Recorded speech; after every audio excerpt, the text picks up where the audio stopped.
Hi, arrangers.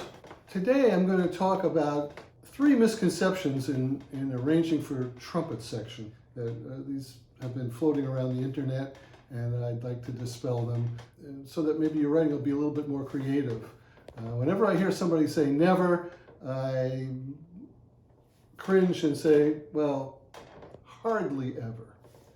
So, number 1, always write the trumpets within the octave.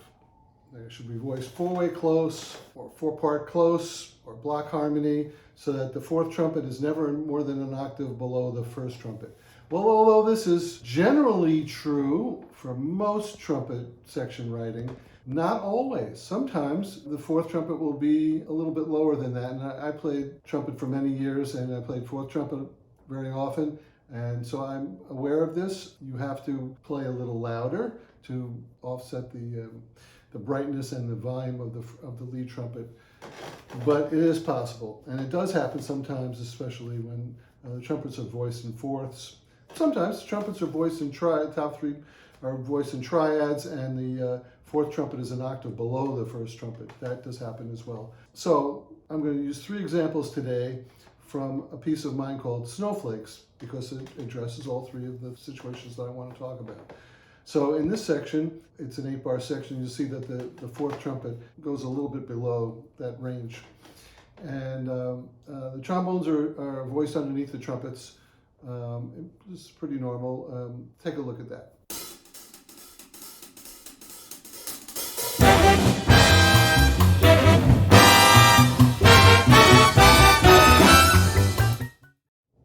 The next situation I want to talk about is some people say always, when you're writing for the trumpets, the 4 trumpets harmonized, always have the trombones or the saxophones underneath them, and that's not always the case. In fact, very often I'll just write for 4 trumpets. It could be in the middle register, it could be in the high register, anywhere. And I don't need the trombones, or I don't need the saxophones underneath them. Sometimes I just want the brightness of the trumpets, or I just want that pure sound. This would be like saying to an artist, a painter, say, never use the color red. You always have to mix in some yellow or some blue. That's not true. The color red looks great. The color of trumpets sounds great. Here's a situation in Snowflakes where the trumpets are in their upper register. They're voiced in a constant structure where the first, well, they're like a triad. And then the 4th trumpet is a major 7th below the lead trumpet. And then that voicing just moves around, but there's nobody voiced underneath the trumpets. And it's nice and bright. And then when that 8 bars, which repeats, when that is over, then the trombones come in and play a similar line in a lower register, and there's contrast. We went from bright to darker. If the trombones had been voiced underneath the trumpets, then we wouldn't have that contrast. Also, I'm using the saxophones the second time around in this passage. I'm using them in counterpoint with the trumpets. So I don't want them underneath the trumpets either. As I said, Duke Ellington does this very often, but most more commercial kind of writers, they just always put the brass together, but you don't have to.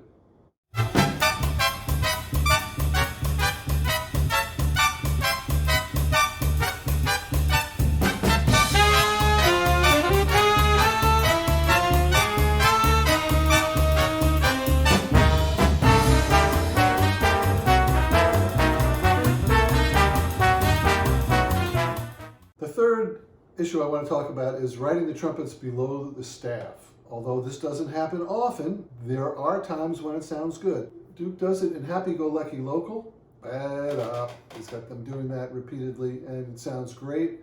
There's a little spot in Snowflakes where I do it. The trumpets won't have a lot of power there, so you got to make sure that the rest of the ensemble isn't going to be too loud for where they are, but it gets a kind of a grunting, can get a grunting effect. Or in a softer passage, it could be fine. If, say, you have a soft ballad or something, the trumpets could be voiced kind of low. There's the introduction to a Thad Jones vocal chart he wrote for Joe Williams. It starts out with just the 4 trumpets.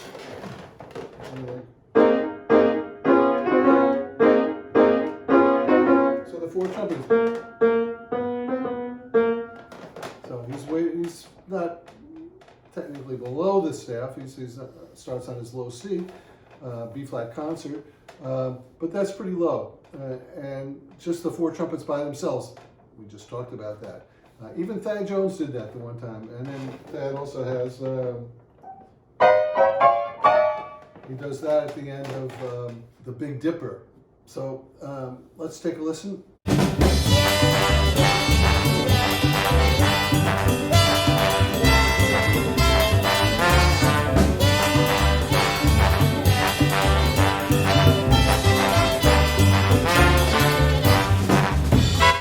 I'll be making these short videos on different issues of writing for jazz bands. I'm going to shoot for 1 a week.